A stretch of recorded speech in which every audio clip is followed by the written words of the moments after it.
ಮನದ ಕಲ್ಲನು ಎಡವಿದ ಮನುಜನ ಬೆರಳಿನ ಗಾಯವು ಮಾಯವು.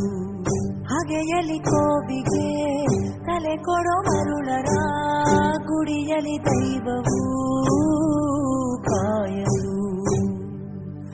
ಕತ್ತಲನ್ನು ಮಣಿಸೋಕೆ ಚೀಟ ದೀಪ ಊರೂರನ್ನೇ ಸುಡುವಂಥ ಜ್ವಾಲೆಯಾಯಿತೇನೋ.